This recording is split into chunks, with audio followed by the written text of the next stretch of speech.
people knew while I was in school that I was an extremely different person at school as I was at home. There's been so many challenges. Honestly, the challenge that I think I'm going to face is where I source the funding from. Skills. It was drums that gave me my personality. Yeah. Actually knowing who to trust.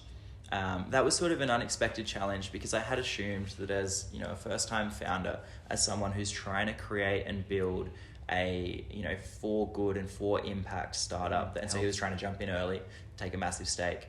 And I almost said yes. 5 years, 100 million users.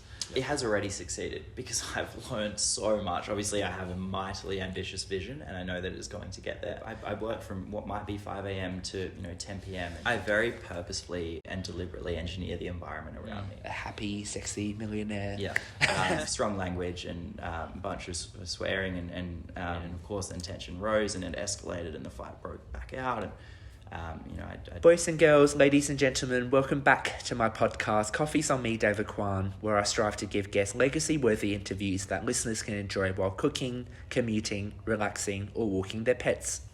With my guests in Canberra, the capital of Australia, we're both feeling enormously grateful after the National Leadership Forum. We're both a little sleep-deprived from 4 action-packed days, but my guest is enjoying his ice-long black coffee. As always, I thank the guests so far for courageously sharing their stories.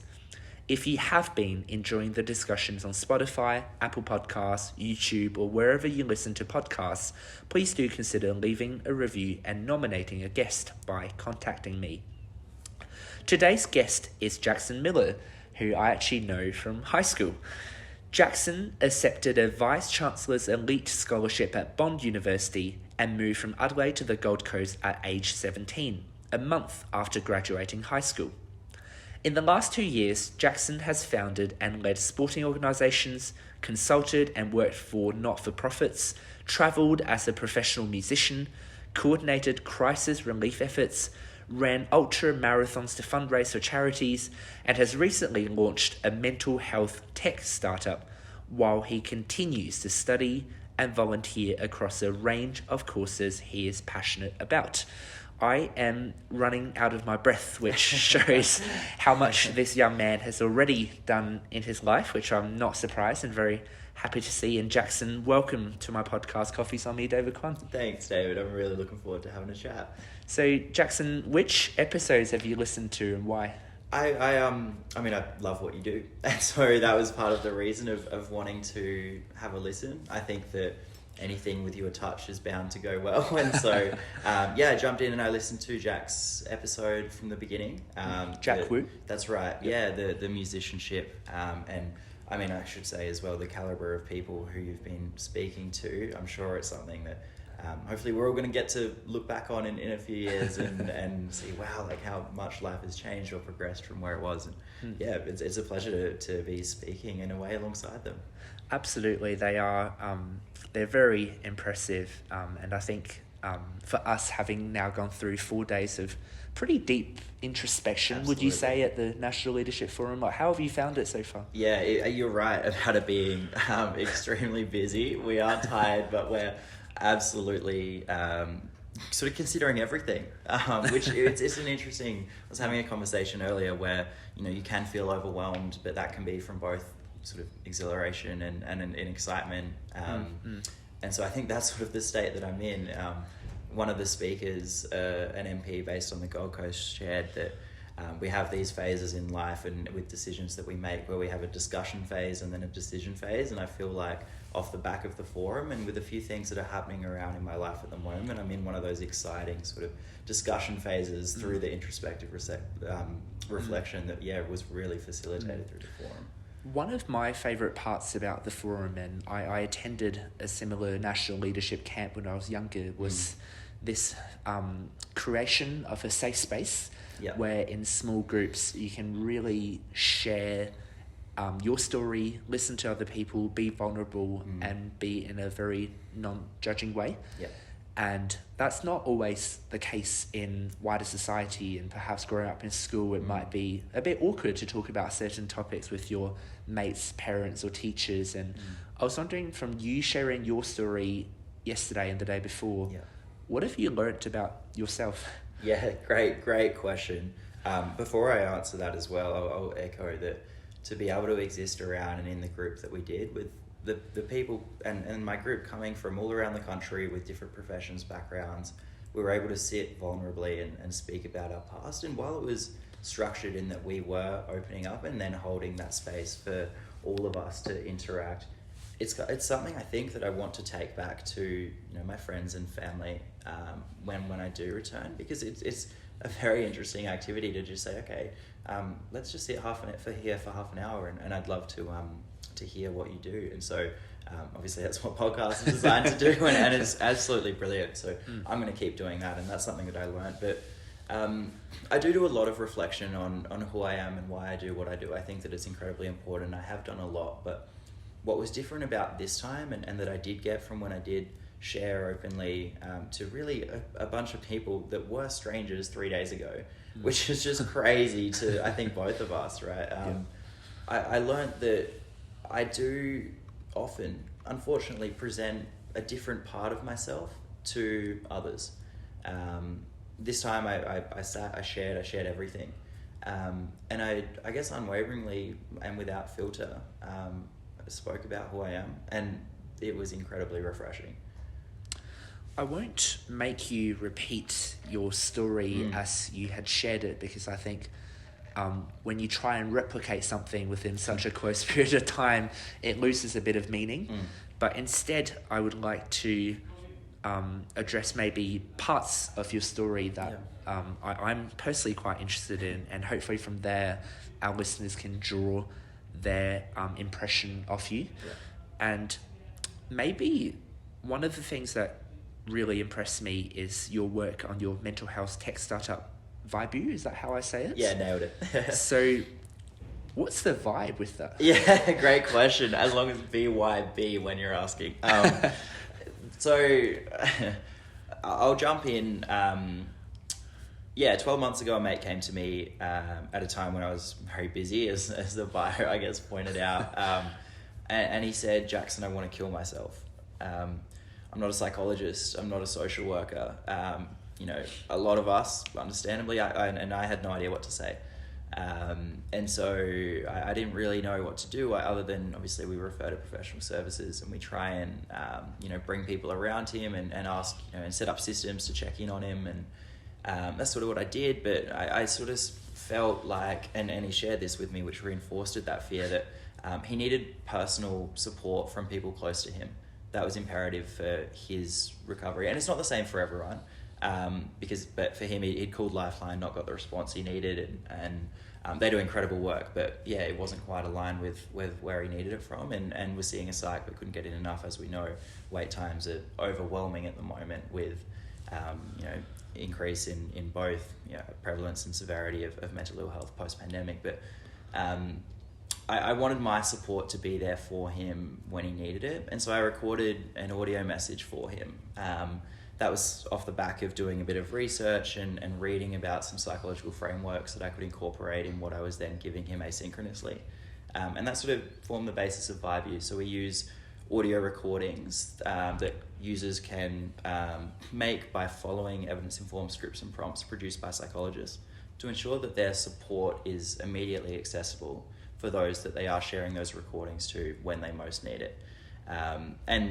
Running a startup, launching a business, I've never done anything like that. My background was early stages, and there's a few different things I've done, but I was going to be a doctor 12 months ago, and that was the path that I was heading down. And so that was a really pivotal moment for me, along with reinforcing the importance of holding and opening this space for others that it did, because it was at a time where I was really busy.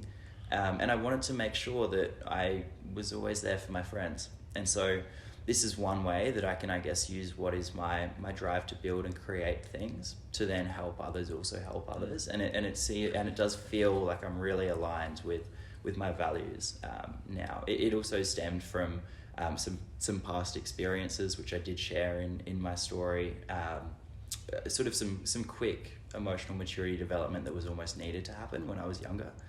And off the back of, I guess the past experiences that I've had in you know, whether that's in sport or with not-for-profits, I've just sort of tried to channel a few of the transferable learnings, I suppose, to an area that before 12 months ago was extremely foreign to me. Thank you for sharing, and there's no doubt that moment would have been a surprise and would have been quite heartbreaking, and you would have been worried. I was just wondering, do you remember how you felt in that moment in terms of the connection? Like, how did it touch you? Like, from my reading and my research of what you've done, you really bring up your personal kind of struggles that you had previously gone through. And I know everyone goes through a different struggle and it's hard to compare, but I get the sense that something about that moment deeply resonated with something you have gone through. Maybe it's just an element of it, but could you make that connection? Yeah, I'd love to. So this is quite a personal story, and I guess I'll prelude it with that. It involves some family challenges and conflict, and that sort of played a big role in my development. So when I was younger and 15, I had everything from the outside, and I was extremely privileged to go to an incredible school, and to now be on the Gold Coast. I'm so grateful for that. But not many people knew while I was in school that I was an extremely different person at school as I was at home. And that was because of some challenges of financial burden that were placed on my parents, and subsequently the tension in their relationship that emerged because of going to this school. And when I was in year 4, moving over from my primary school over to PAC, I was offered the option of sitting the scholarship exam or going to a friend's birthday party. And what 9-year-old is going to say, I want to sit a test? I didn't understand the significance of it, of course. I couldn't comprehend it at that time. And so I went to the birthday party, and then I came over to PAC, and an incredible school for a bunch of reasons, but it put on my family a really large financial burden. And I was looking around, I was seeing these kids on scholarship, and I guess I always envied that. And because it did create then a really challenging dynamic at home when mum and dad, understandably with financial pressure, created tension in relationship. And so I thought that was my fault. When I was then 15, I was in my room, and my parents were fighting and yelling, and I didn't like it. I've got a younger brother. His name's Mitch. He's awesome, and I was always trying to protect him from that. And there was one night when Mum was sort of walking out, and I just didn't want that to happen. So I was sitting in my room, listening to them really sort of go for it, strong language and a bunch of swearing, and I just started taking notes. And I don't know why I did it. I don't know if I saw it on TV, or I don't know really where it came from, but started taking notes on what Mum was saying and then what she meant, and what Dad was saying and what he really meant. And so it might have been something from a movie, but I wrote that down. I sat there listening for about an hour, and then I went down just when I thought, shit, like this conversation's going to end. Mum's about to leave, and said, sit at the table. And this is me as a 15-year-old kid, and obviously most parents would say, like, piss off, go to bed, like that's understandable, and that's exactly what they did. They said, go away, Jackson, get out of here, and that's understandable, but I just refused to let that happen. And so I as this 15-year-old sat in the middle of the table with my parents on either side, and I don't know where it came from or how I knew to do it, but said, like, Mum, you're saying that you need to be informed in these decisions.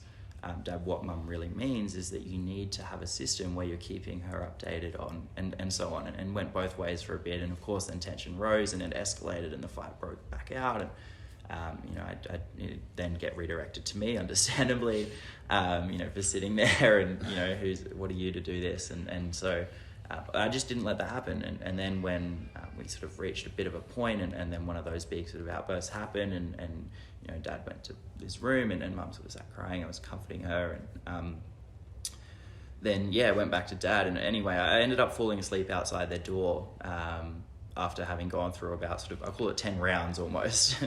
And then when I woke up, and Dad sort of opened the door when he was leaving his room and found me laying there on the floor, it led to a really big change in their relationship, and that was, I guess, me just showing up, and in a way, like holding space for people that were really important to me.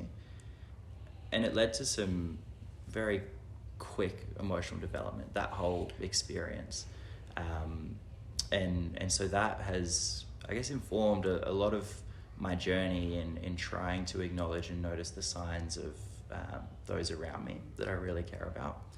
But it's challenging to do when we're really busy. And so, yeah, I mean, that then experience and obviously the challenges that we were going through,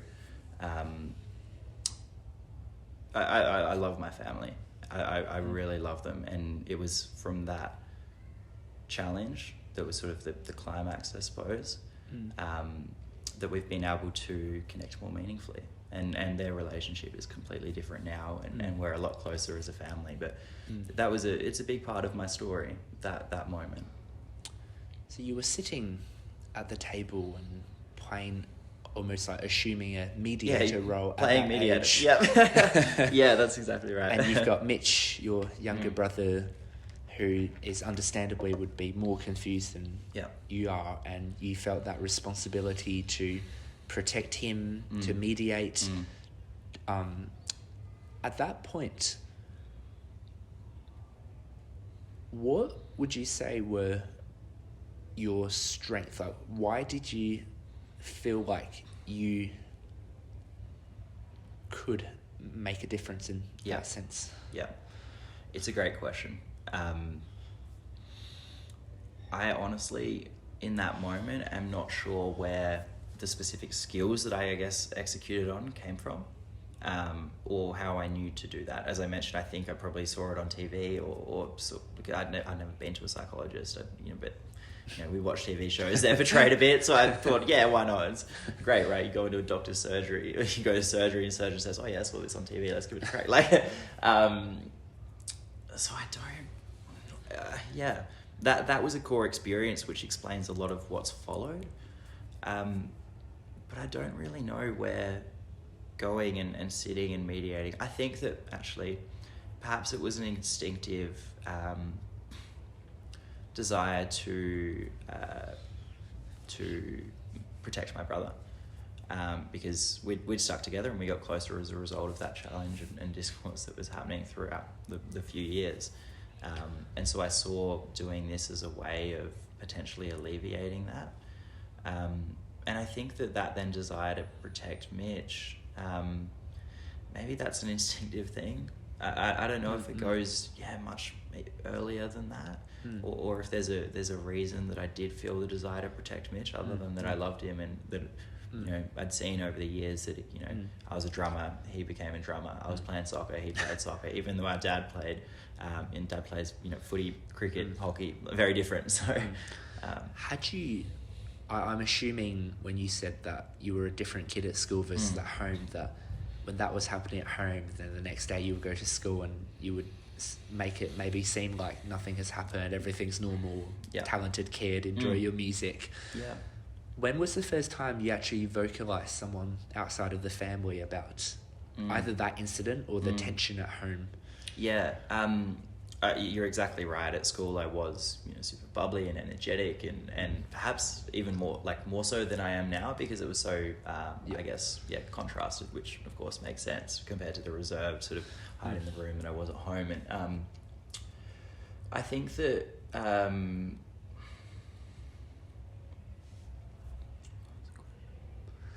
I think I might just jump in here, just elaborate a bit more, but you obviously faced that tension, but when was the first time that you vocalized it to someone outside of your family? Or when did anyone perhaps notice something in you? They saw the tension between mum and dad, but no one knew my role in then alleviating it. No one even knew that experience. Family was aware of the challenges that mum and dad were going through, but no one was properly aware of my role until I actually shared it, and very recently, only 2 weeks ago on a stage, which is not the right way to process, trauma at all. But I got asked to speak at a mental health related event and share my story. And I guess I just decided, stuff it, here we go. And I obviously encourage everyone to do it with friends before that. And have support friends, and off the back of that I was able, but for me that was just a catalyst and one way to do it. I had spoken to other friends about other challenges, but I suppose a part of me was afraid that revealing some, this is my parents' business, and while and we're close enough to speak about this now and share with others, because their relationship is incredible. They're running now, and you're going to run New York Marathon in a few. Like, it's phenomenal, the change that's occurred. So we can speak about it, but I didn't feel like, I guess, that was my business to share, even though of course it involved me and Mitch quite a lot. No, thank you very much for sharing. I guess before the episode start, I was very impressed that you asked me to really challenge you and see, to really stretch you about introspection. So it's a hard one to ask, and I, again, feel free to not answer it, but you keep referring to the word relationship. You were looking at your parents' relationship from a very close, you were right there at the highs and the lows. How did that affect your relationship in teenage years? Yeah, my relationship with myself or with others. You can interpret that yourself. Okay, I will. Because I was a different person at home as I was at school, I found myself molding to exactly what others wanted to see, and I was really bloody good at it. And I think we often are, like, we put the masks on and we show what we think others want to see, because that's an easy protective mechanism. And that's exactly what I did do. And so I wasn't vulnerable or open with my friends. I was very still energetic, and I was always curious about them.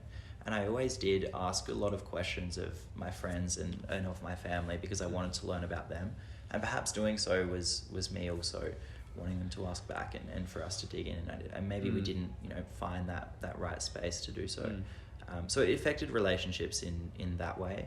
I think that's sort of a combination of a relationship with myself and that of others. But it also meant that I didn't know who I was.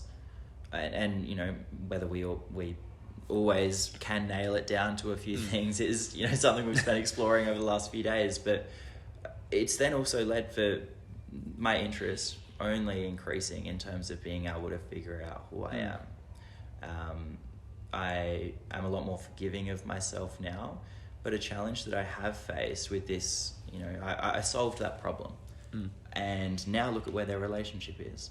Has led to, as a result of sort of this confirmation bias, that when I see a problem, I have to be the person to solve it. It has to be me, which is obviously not at all true in a lot of cases. There are not only technical skills, but independent of relationship. Considering relationships, so there's probably a lot of other people personally that would have been a lot better to solve that problem than I would have been. So trying to figure out who I am, which is not as someone that fixes everyone's problems for them. It can be, but whether I'm evaluating whether I'm the best person to do that, both for my own sake and that of others, is something that I've had to really focus on, I think, as a result of the sort of confirmation bias that emerged from that experience and a few others since. You wanted to study medicine. Was that experience, you think, did that perhaps lead you more motivated for a healthcare kind of role? Or? No, I think that I wanted to do medicine because I enjoyed putting on these masks for others and enjoyed their compliments around my accolades, because I didn't know who I was. Oh, so I guess medicine was seen as the kind of prestigious, hard to get in option. That's right. High pay, good social status. Yeah, purely really like the social status. And because I was, told that, you can do it, so you should. And that's truly something that I believed for a while. And it's not that was a forced It really is interesting because obviously at your school, there's the joke kind of, oh, you do medicine. If you don't pass the test and get in, you do law. Yeah. If you don't do law, you do engineering, else you're a disappointment to your family. And people laugh about it, but when you think about it, there's an element of truth to every satire. That's and absolutely it puts right. a lot of implicit pressure on people, especially if you're achieving that you should be doing a number of different things. And it does, yeah. Not only do we use humour as a coping mechanism, but that societal sort of standard, I think, is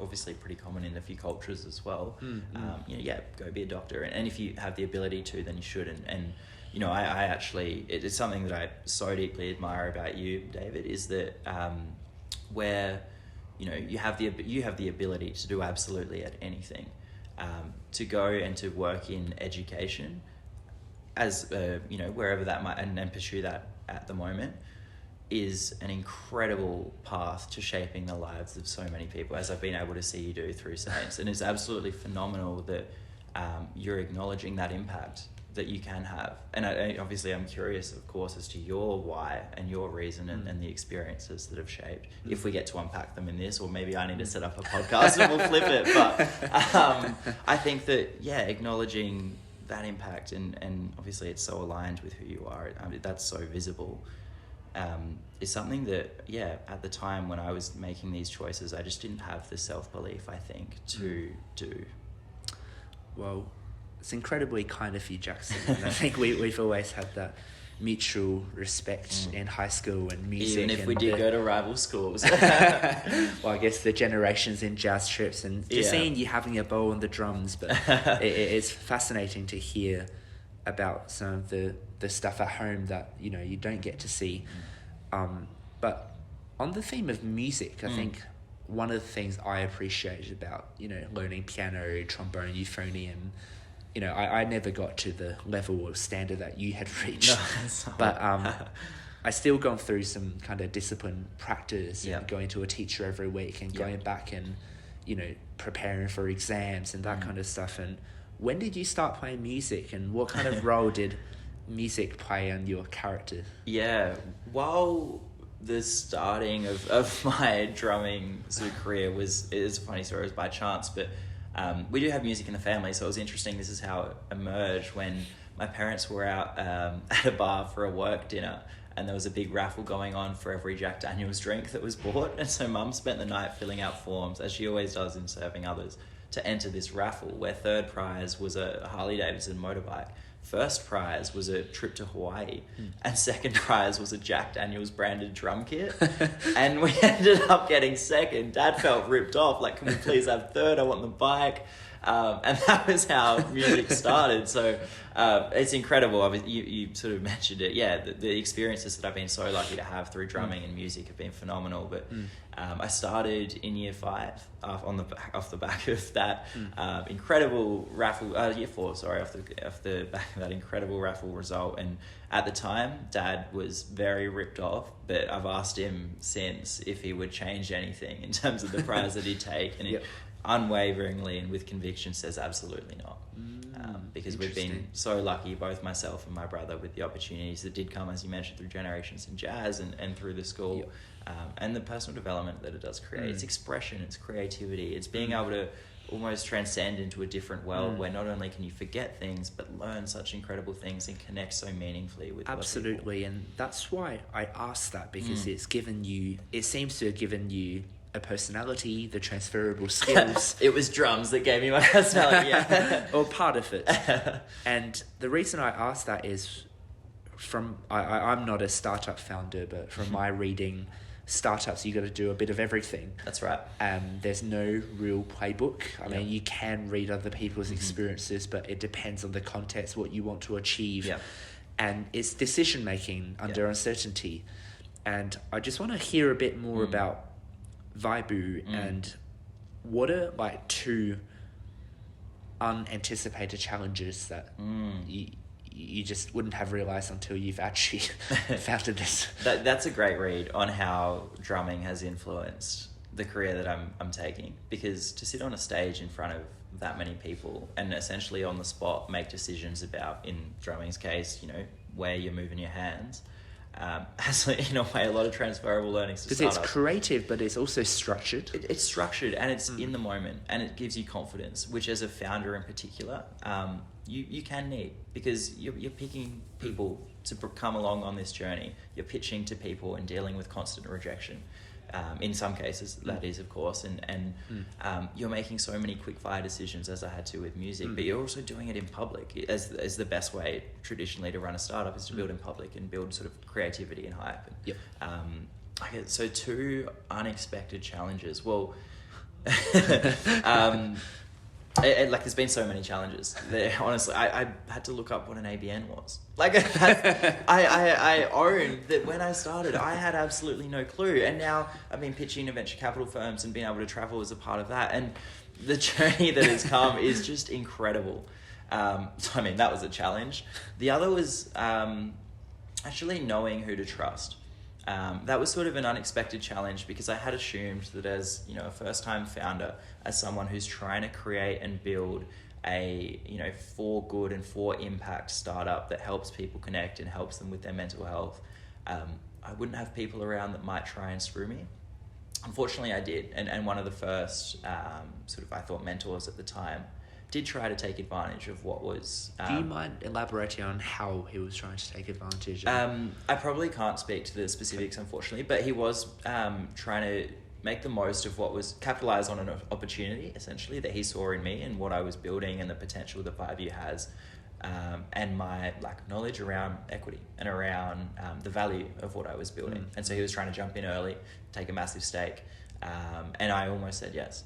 I honestly was very close to. And so when I say that, I had to look up what an ABN was, and then I didn't value the idea that I had, that they're challenges that emerged, because, I had assumed that, people, as they often do when you ask for help.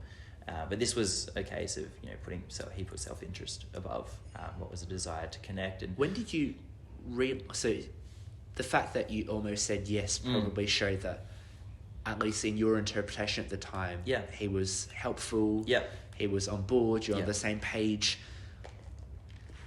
I know you can't speak on the details, but how did you then go have that 180 realization? It was because I acknowledged that there were actually people who were helping me. So there were people who were giving me their time without expectation of capital or equity or anything that they wanted out of it, and they were spending time mentoring me. That was my then realization that, holy shit, like, why am I being asked to give a stake in my company in return? And obviously that's valid in some cases, sweat equity, but the valuation that, he was proposing was outrageously, So you're saying you can't give me 80% of your company right now? I mean, for someone like you, perhaps, but we'd have to have another discussion. No, I think that's a really interesting reflection upon not just the practical side, but the social side of building a startup. And again, there's no playbook, and it's hard to really navigate throughout that process. And you've done it for a year. You've built a bit of a platform, bit of a reputation. I think you probably know your business model inside out. What challenges do you anticipate going forward? And I think we were having a chat about securing funding, perhaps. That's right. But funding in VC is giving up a stake, and it is a judgment upon how much bigger you think this can go. That's right. Well, I mean, I want Vybu to be global, and we're sort of starting globally. That's the power of a tech platform, of course, and the remote world that we live in. The challenge that I think I'm going to face is where I source the funding from, not in terms of accessing it, but in terms of the priorities that I need to consider. Because as we know, in venture capital terms, there's a desire for a massive return on investment, as there needs to be. They call it triple, double. Yeah, that's right. So they're sort of the, the frameworks each year that I need to follow if I do take on VC funding, and they also have certain ROIs that they need to hit in their own portfolio and different funds, of course, as you know from what was your summer internship. So I'm just considering at the moment, because the fundamental principle of Vybu is around human connection, and that's why I started it. It was to help my mate, and it's to help people. The structuring of the business model towards significant profitability when I want everyone to be able to access it, which we will be able to do through the freemium model, is just something that I suppose ethically I'm going to be wrestling with. So freemium is you have a free version and then you have a premium version that I guess premium often has ads and that kind of stuff that limits users. The premium model will just have a few different additional features. Not to take away from the the free version is still all the fundamental features, but just adding a few on that may help. That said, we're going to be and are at the moment also using and testing with some awesome sort of flagship enterprise users with whom it's a lot easier to ask for funding, and that essentially gives me a way of then providing what is the equivalent of a subsidy to rural communities, say to use Vybu to express, to connect and have access to the platform when or lower socioeconomic areas where they otherwise might not be able to afford it, and so that's what keeps the price low or free for those areas. So it's obviously leveraging kind of audio recordings, and as you mentioned, you want it to go global. How? And I know things always change, but and you need to be an optimist to be a great startup founder. But how big can it actually go? Like, if we go in your perfect world, like, what's the timeline? What do you think we can get to? And when we listen to this episode in 5 years' time, where is Vybu? 5 years, 100 million users. Yep. And I don't know the right strategy to get there. As you said, there's no playbook, but I mean that's the desire and that's the dream. The other dream is that a world where we don't need support, or where we don't need support in expressing ourselves to others, as in the evidence-informed scripts and prompts that we provide.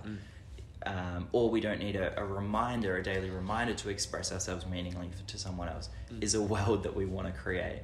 It's one of connection, it's one of gratitude, it's one of meaningful, and like the purpose of this is, of course, obviously purposeful and considered communication. Same with what Vybu strives to create, just with some support.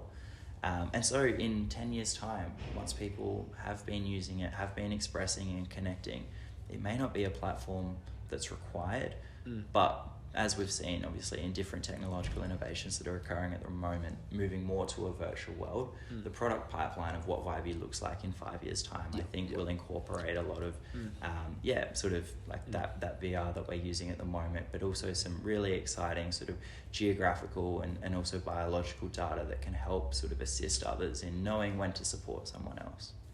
So you mentioned about prompts.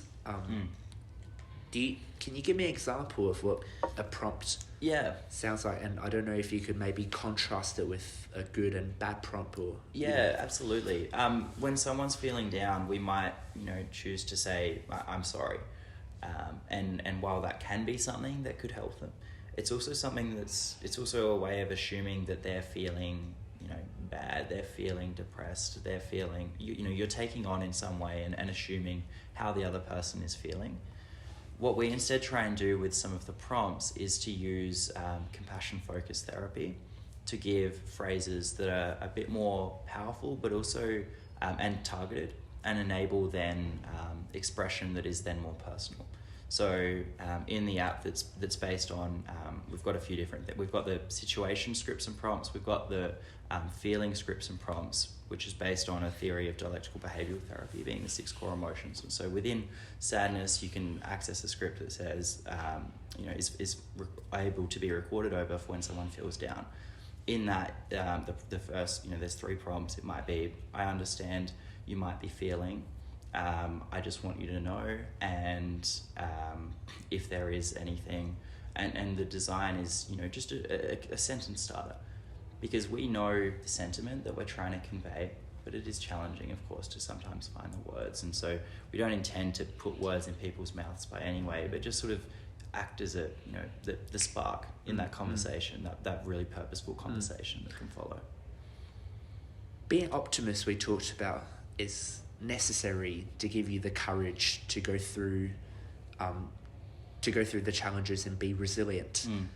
But I would argue, and I'm keen to hear what you think, there's also a need to be pessimistic, to be more rational, to find holes and be a devil's advocate and to progress. Do you mind elaborating on why like if you were betting against Vybu, why could it not reach, 100 million users as you talked about globally?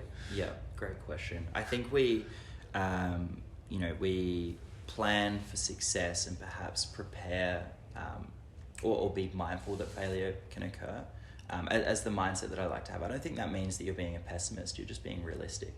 I am similarly, I'm an optimist, but I'm also a realist, an optimistic realist. So I do consider the potential that, Vybu may not work because we're facilitating a behavior change toward asynchronous communication, and, people may not like that. We're trying to get what is often said on text into voice. Some people don't like the sound of their own voice, or some people won't enjoy the voice of others. There's some reasons why Vybu may not work, and we're also relying on, and this is a massive one, we're relying on friends and family to support in the more clinical sense, others when they are feeling down. And while we're a platform that facilitates communication, that more critical crisis care needs to be done with a professional, of course. So that sort of trend that we're trying to facilitate in what has been described to me as almost like crowdsourcing psychological help, while is one that we sort of do and we try to do in the preventative aspect and relationship strengthening. I guess a downside of Vybu is that we're not all psychologists. We're not making all of our friends and family psychologists. And so making sure that people, acknowledge that is going to be a challenge that we consider as to why Vybu may or may not. Thank you for sharing. I mean, it is difficult to poke holes or look at weaknesses of the idea that you care obviously so passionately about, and you obviously have the confirmation bias that this will work.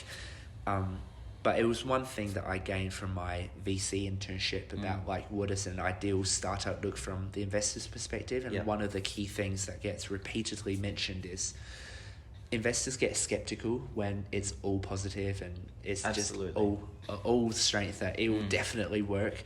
But in fact, if you can highlight that you have an awareness of potential weaknesses and then start to talk about how you may address them, it gives you further credibility, and hope by asking you that it challenges your thinking a little bit as well. I mean, I appreciate you consider the idea and the solution and the market size, the team to do it as a big one, and the potential ROI as a VC, and more as well.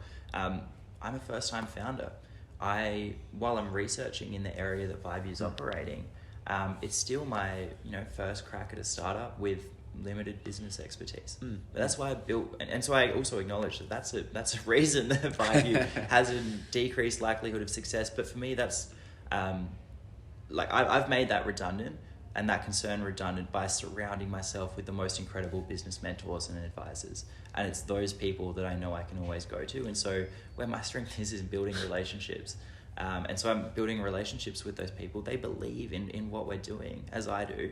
And essentially, I'm become almost, while I have a strong, obviously, influence on strategic direction, I know I have so much trust in those people who've done it and done it before countless times extremely successfully, that can help mitigate what is my first crack at it. How have you built your network of sponsors and, I don't know what you call them, maybe like board of directors or whatever it is. How have you been able to found people who you trust, who has the expertise, who can speak openly and honestly with you, and who you're taking a risk on by investing your time and trusting your ideas with? 12 months ago, I was going to be a doctor. I didn't know anyone in the startup business world. So I did from really start from nothing. One way that I have really enjoyed, and because I love reflective writing, as has emerged throughout this, I love reflective communication, and so I do that openly, and I do that on LinkedIn. It's a powerful platform, right? And so I found some great mentors off of there.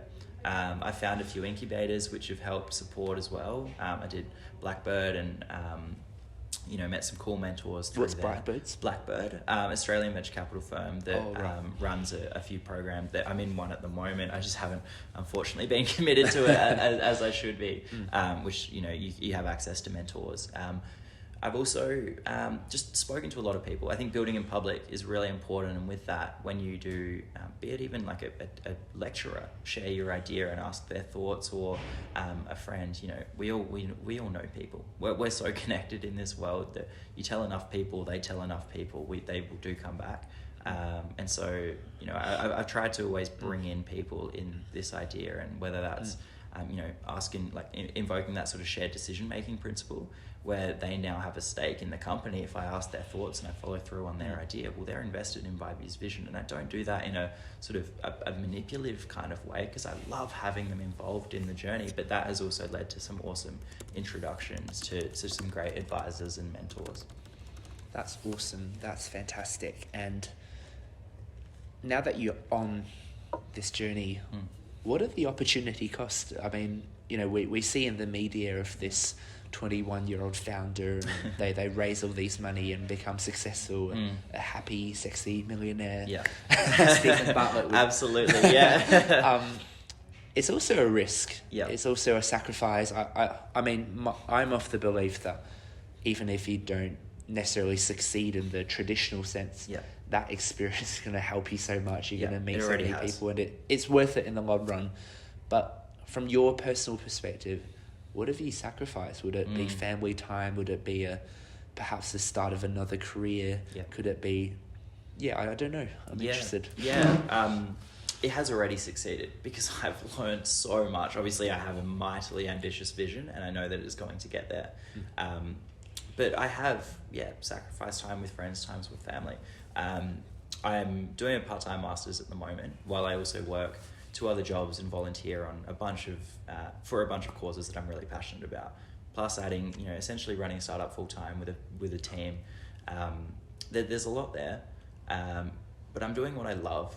And so where the sacrifice, the biggest sacrifice that I have made is that I'm still based on the Gold Coast. And I know that right now my family could use some support with what's happening.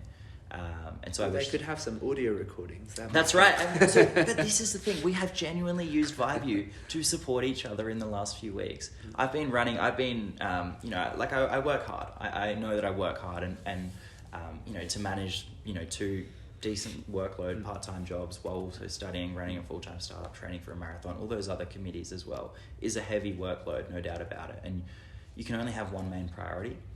I work from what might be 5 a.m. to 10 p.m. and do it again. But I have You start your days at 5 a.m. Yeah, you heard the 5 a.m. club, Dave. No, Do you actually?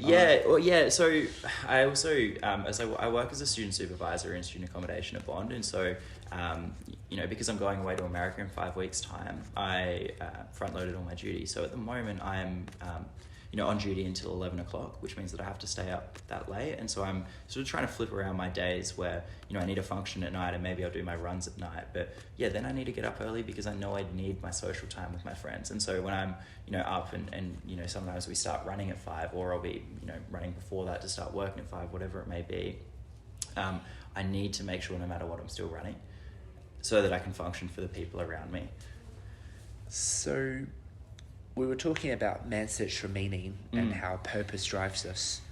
My question is more, I know you're passionate and committed about what you do, and you enjoy it, but to get up at 5 a.m. and work until at least 11 p.m. and then do your run, it's not normal, it's not natural. I think it takes a high level of discipline and perhaps a system of ensuring that to happen. And I was wondering if you could elaborate on how practically, not just from a purpose, I'm motivated, but what do you actually do to ensure that happens on a consistent basis? I very purposefully and deliberately engineer the environment around me. So, and I also double up across, we've just learned an incredible framework to happiness presented by Anil Shah at this forum, and he shared 5 domains across friends and family, money, health, power, status and influence, and social good. 5 domains that, in whatever proportions you consider them, can then be put toward your happiness along with your core competencies. For me, practically, I need to double up a few of those domains. So I need to double up my relationships with my health, and I run with my friends in the morning. Or whenever I am having a business meeting, I'll try and make it a phone call. If I can't make it a phone call, I'll make it a video call and I'll take it walking. Or if I do need to sit down and be serious, I'll take it outside. So I deliberately engineer my environment with not only having close proximity to those advisors so that I've got, and I'll speak to another example shortly, but I always run with friends. Didn't used to, but I do that now because that heats my social connection along with obviously health. And I always try and work in places where I know I might create accidental collisions, which cultivate collaboration and creativity. So I'll work in a public space where I know a few people I need to speak to at some point will walk past and start a conversation from there to try and get something that I need done. They're two active choices that I make in engineering the environment. Obviously there's others which have been, researched and proven in terms of, you hit your long work period and then take a quick break and task switching.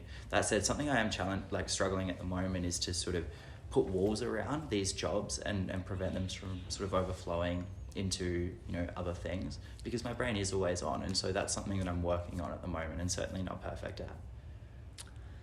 Who are your role models, either growing up or now? And they could be celebrities, they could be people you read, or just humble, anonymous extraordinaries. I draw a lot of inspiration from the people that I can see and interact with, more so than celebrities, actually. I've never really found myself drawn or I'm absolutely inspired, but I've never found myself sort of saying that this is my celebrity role model. One person, though, that has had a big influence on my life is my grandpa, who, and I didn't realize his intentions or how deliberate he did this at the time, but he, when I was incredibly young, taught me how to play chess. And he taught me indoor lawn bowls, and he taught me how to do Sudoku. These were things that for, I think at the time, like a 6-year-old, I loved it though. I absolutely loved it. And he, from that age, started treating me like I was 20, really. In the stories that he told me, and I did not care at all at the time. I was so disinterested. I thought it was boring. Little did I know, of course, like the power that some of those learnings carry. And so he certainly is a big role model for me. He's always been present when we're around in terms of very, very genuinely interested in what I'm doing and engaged. And he's been very deliberate in his decisions around that. And I remember I had a conversation with him recently around something that I remember from when I was younger, and it's very common for all of us, but Mum would always say to me, like, oh, and tell Grandpops about this. Or tell Grandpops about how the performance went. And so she would prompt me into doing so. Ironic now that I'm building a business that helps with prompting conversation. But at that point, he raised his hand and he said, Jackson, you tell me, not to be disrespectful to my mum in any way, but Jackson, you tell me what you want to tell me or don't. Which was, obviously, it could have come across abrasive, but he purely meant it that I needed to learn to speak for myself. And he did so when I was young. And I've heard my best mate, he's so confident, he thinks, because his parents, when he was, 4, would make him, or perhaps younger, I'm not exactly sure, or maybe a bit old, but would make him order his own food and also pay. It's an interesting thing to start doing when younger, but these deliberate decisions for me, I guess in acknowledging that we have something that we can learn from everyone. Those deliberate decisions and the intention with which he always interacts has inspired me so much to do the same with my friends and with my family, and even throughout the last few days. That's beautiful. That's very powerful, and clearly a lot of thought has gone into the principles with which you abide by. And yeah, it's fascinating, and I must admit that there's a lot of elements that I quite resonate with about like learning from other people, and hence the podcast. And that's why I was really happy as well when you mentioned that you had found value in other people's stories, and it's awesome. I'd love to actually just share an experience from the last few days that Please. Perhaps encapsulates exactly that, which was so transformative. And I know I have shared it with you, but we're at this incredible forum with prolific and very successful and a bunch of speakers who have had stellar careers and an even larger impact on so many lives for the better. And so we've learned so much from them, and I'm so grateful for the opportunity, as I know you are, and as we've spoken about. Yesterday we had the opportunity to get out in the community and do random acts of kindness. And I had the privilege of sitting with a man on the street who was playing his harmonica and asking for money. And we sat and we spoke, and I just opened up a bit of a space for him to share his story, as we had in our small groups. And he did, and he shared, what was his challenges with a work injury that has led to him not being able to do something that he loved, which was playing guitar. And so instead he plays the harmonica, and he did it bloody well. But I learned so much from him when a friend came over and gave him a rose. And then when another woman, one of his friends, his name was Danny, when another woman named Mary Jane came over and said, "Wow, that rose is pretty." And he clearly attached a lot of meaning to this rose. He said, "Oh, you can take it." And she was like, no, I can't take it. And he said, "No, please, I would really like for you to have it." And so I was I was blown away. I was speechless. And obviously it was a small act. But I found learning and realizations that has come from that in a place that, really, I obviously went in looking to try and learn something about his life when I sat and wanted to hear, but I guess I found it in a place that, particularly throughout the last few days, you never think to find it in comparison. And we just spent the last few days, talking, learning, and hearing incredible stories of servant leadership. And absolutely, that as I know you believe in the mantra of seeking to serve, he just did exactly that. And it was incredible that I'd been able to see that in action, and so powerful in the moment, because it not only, I guess, encapsulates that you can learn something from everyone, unsurprisingly, of course, but for me was the epitome. It was a coincidental timing, but was the absolute epitome of serving others. That's beautiful, Jackson. That's beautiful. If you don't mind, I'd love to wrap it up with a rapid fire question and a final question, which I have been thinking about as you were speaking, which I think you'll enjoy the final question. But before then, what's your favourite sports team? Oh, it always changes depending on how they go, but... For your bandwagon. No, well, one way of saying it. I like the Adelaide Crows sometimes. So is football your favourite sport? No, I really enjoy running, but I enjoy watching AFL. What's the first word that comes to mind when you think about your school, high school? Opportunity. Red or blue? Trick question. See, I actually like blue, but that's the colour of David's school, and red was the colour of my school. So he's put me in a spot there, and he's used the other questions as a diversion strategy, but I'm going to say blue. Wonderful. We all know blue. No, shut up. Do you have is there an author or a particular quote or something that you find yourself going back to quite a bit? The only thing that we can create and control in our life is our thoughts. Everything else that happens this is Viktor Frankl's philosophy through logotherapy and what he shared in Man's Search for Meaning, a book that really strongly resonated with me, as well as a bunch of other people all around the world who've read it, of course. But that's the one thing that we control. We can't control anyone's reactions. We can't control any of the events that happen, but we can do our best to control our thoughts and how we execute. If you could only join one society at university, what would it be?